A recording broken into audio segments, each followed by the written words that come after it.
често и минско поле за политички компании, почитувани представници на мултинационалните компании во земјите од регионот, сепак овој прилив кој што доаѓа преку трансферна технологија од Алидер Метал, координатор да даде свое видување за почитување експерти и недвижни факти постои зголемување на конкурентноста на домашниот бизнес со мултинационалните компании за да видиме со кои предизвици се соочуваат во текот на овој процес. Добар ден прво на сите, ви благодарам за поканата, ми представува задоволство да бидам дел од овој панел, да се извинам за каснењето, јас бев причината за каснењето, имавме некоја средба со премиерот Сабајле од 8:30, требаше да заврши до 10, но за жал не заврши, малце се пролонгираше. Но, еве, почнавме, јас ќе се обидам да бидам колку што може пократок да компензирам дел од тоа време и да оставам за повеќе простор за прашања. Соработката помеѓу домашните компании и странските инвестиции е многу важна компонента во развојот на економијата во државата, од причина што доколку имаме странски инвестиции кои што немаат импакт врз домашната економија, ние ќе генерираме само бројки кои што нема да имаат суштинско влијание, односно суштина врз економското живење во државата. Веќе вие споменавте дека тие бројки за соработка не се задоволителни, се мали и тоа во главно се сведуваат, значи најголемиот дел од тие бројки се во делот на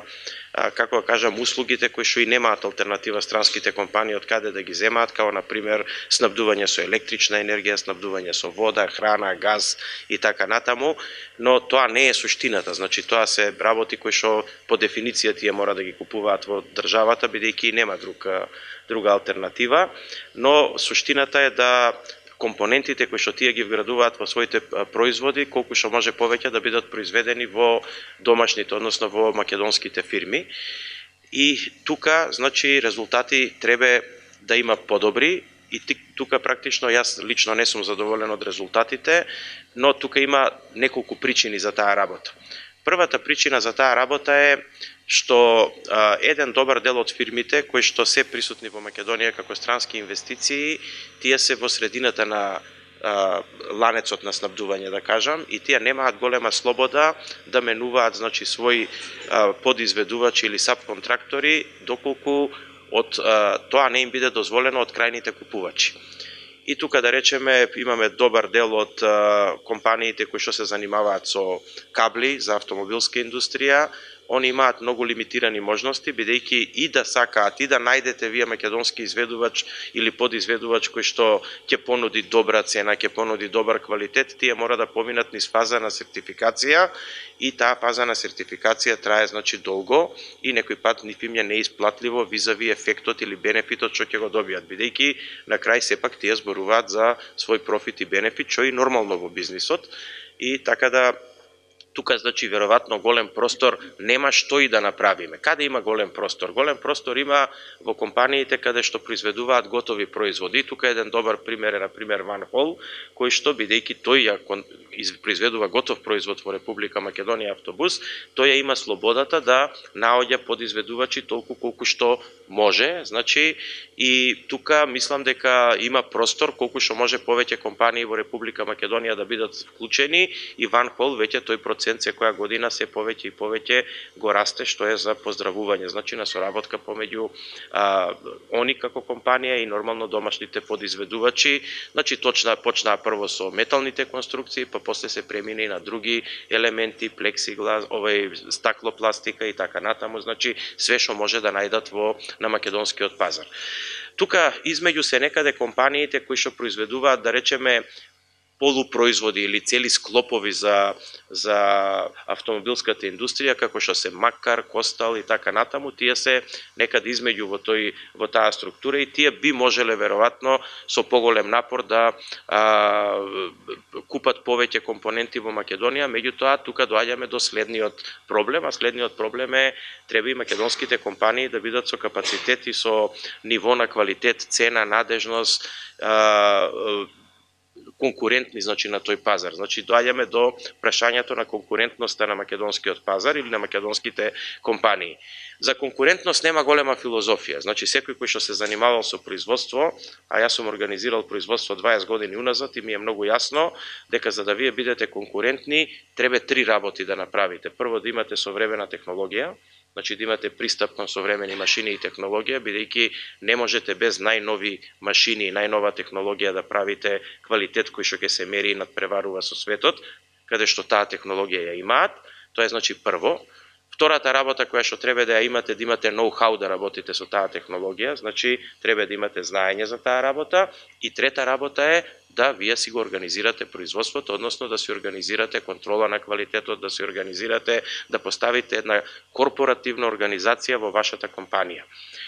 Сите три сегменти се обидуваме да помогнеме како влада да се создадат, но сепак тука клучот е во собственоста, значи во собственикот или во менеджментот на компаниите. Ние како влада не можеме да им помогнеме во организацијата, можеме да ги едуцираме, можеме да помогнеме во разни едукации кои што ги има бројни и од страна на владата, но и од страна на други меѓународни институции, па и домашни, нели, и невладени организации како вашата кои што помагаат во тој дел. Во делот на трансфер на ноу-хауто, значи тука и исто направивме чекори, пак повторно со помош на неколку амбасади, пред се холандската, германската, каде што обезбедивме странски експерти за домашни фирми, значи колку што може повеќе ноу-хау да се пренесе, и таа програма е добро искористена и мене тоа ме радува. И последното, значи, и најважното, ако мене ме прашате, таму каде што не се решава со меки мерки, каде што не се решава, значи, само со едукација, за каде што требат сериозни инвестиции, односно требат пари, тоа се во компаниите кои што планираат да направат технолошки исчекор, да помогнеме ние како држава да тие инвестиции ги направат. И затоа го направивме, нели, два столба направивме во тој дел. Едниот беше законот за финансиска поддршка на инвестициите, кој што оваа година го користа над 100 фирми, и тој ќе биде, значи, средствата по тој закон ќе бидат исплатени до крајот на годината, така како што предвидува, нели, законот. Тој предвидува да во јули тие аплицираат, па после тоа поднесат документи, најкасно, значи, до крајот на ноември, и во декември да тие средства бидат исплатени во буџетот. И тука нема дилема, тие се обезбедени, пресметките се прават, средствата ќе бидат исплатени за сите компании кои што инвестирали. Се надевам дека тоа ќе биде за нив поголемо охрабрување да инвестираат во машини. Значи, јас сакам да ја пренесам пораката дека сега е моментот кога првпат, значи, у историјата на понова Македонија од како стана независна, државата на домашните компании им помага да инвестираат. Со тоа што тие треба да инвестираат, а државата им ги враќа средствата, нели, 10 или 20%, зависно од природата на компанијата, од таа инвестиција. Со други зборови, им обезбедува да бидат конкурентни визави другите држави, каде што може да користат кредити без камата или било каква друга помош. Вториот столб, значи, е столбот од преку фондот за иновативност, каде што имаме, нели, помош и до 30% на повратна технологија. Значи, ако некој сака да направи технолошка екстензија, бидејќи го забораваме вториот дел од фондот за иновативност, некако повеќе ни лепи тој збор иновативност, а тој и за технолошки развој, нели? Значи, и за технолошки развој, значи, купување нова опрема, и секоја компанија која што планира да направи пораст со својата опрема, таа може да конкурира, нели, да добие 30% поврат на инвестициите, и тоа е пред се наменето за мали и средни предпријатија, и таму не радува дека се потпишаа 97 договори, а има сега, значи, обезбедивме средства да се потпишат и сите други кои што аплицираа, ги исполнуваа условите, а не беа потпишани во првиот бран, така да го речеме, и ќе бидат потпишани сега, значи ќе биде бројот на компании над 150 од прилика, или ако ги споите со овие 100 со законот за финансиска поддршка, веќе оваа година над 250 компании во Република Македонија ќе бидат поддржани да направат некаков технолошки исчекор. Јас ја користам оваа прилика да информирам дека и во буџетот за наредната година предвидовме, значи, сериозни средства кои што ги зголемивме 37% во споредба со оваа година за истата оваа намена. Значи, државата може тоа да направи. Државата може на предприемачите да им помогне да им биде партнер во инвестирањето, у смисол на тоа да им помогне да инвестираат со грантови. Државата може да обезбеди, значи, една платформа за соработка за трансфер на ноу-хау со странски експерти, компании и така натаму. Државата може да организира едукации за менаџерите како се управува со една фирма за да се подигне нивото на корпоративно управување, и државата може да обезбеди, значи, нели, еве овакви, вие го обезбедувате како Finance Think, меѓутоа и ние како држава да учествуваат на саеми, да се презентираат и така натаму. Се останато е во капацитетот на предприемачите и нивната инвентивност. Тука државата практично и не смее да се меша, а не само што не може, него и не би било препорачливо, бидејќи државата треба покрај овие мерки кои што треба да бидат транспарентни и такви ги направивме во законот, универзални за сите и такви се направени, останатото треба да го реши пазарот и пазарната економија. Тоа е суштината, тоа е правецот во кој што ние одиме. Јас сум задоволен од тоа што се случува во индустријата во претходната година, бидејќи доколку ги гледаме бројките,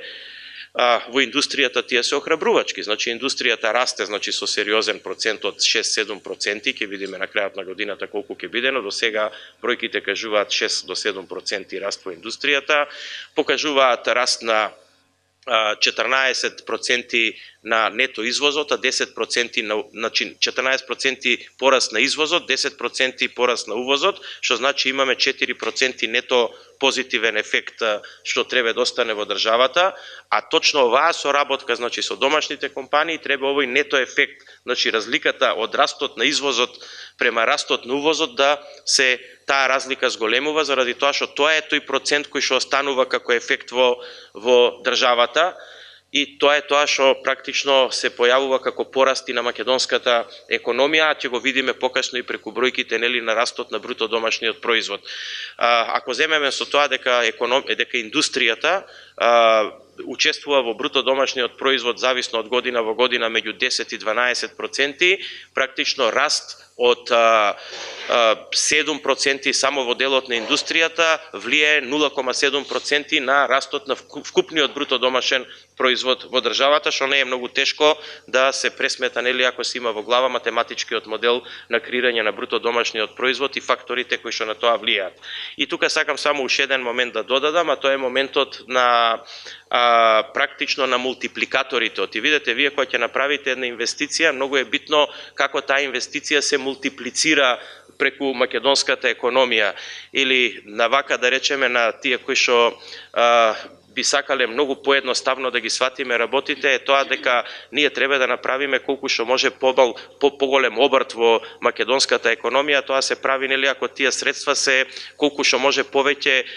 движат помеѓу македонските компании. Со други зборови, ако вие имате 1 денар и го држите цела година кај вас во компанија, тој 1 денар еднаш се гледа во статистика како 1 денар. Меѓутоа, тој истиот 1 денар, ако проциркулира низ македонската економија, помеѓу 5 субјекти во македонската економија си купат еден од друг за тој 1 денар производи, тој 1 денар 5 пати ќе се види во статистиката и стануваат 5 денари статистички, и тоа практично прави нето ефект врз македонската економија или прави сериозен обрт. Еве вака јас да пробам да го симплифицирам целиот тој модел. Ние треба да се трудиме колку што може повеќе тие средства финансиски, тој 1 денар кој што символично сега го кажав, колку што може повеќе пати во текот на годината да се појави во повеќе фирми во Република Македонија, тоа ќе направи ефект. Точно тоа сето е поврзано со ова што го зборував. Јас се надевам дека не испаднав од моите 8 минути и дека кажав овака сублимирано колку што можев повеќе работи, а нормално стојам на располагање да дообјаснам све што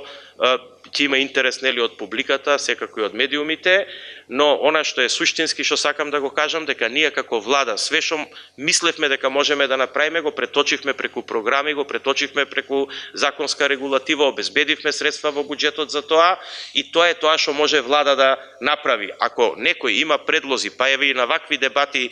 на нови идеи, ние секогаш ќе бидеме отворени и расположени тие да ги слушаме и да ги вградиме во политиките на владата. Ви благодарам на сите за вниманието.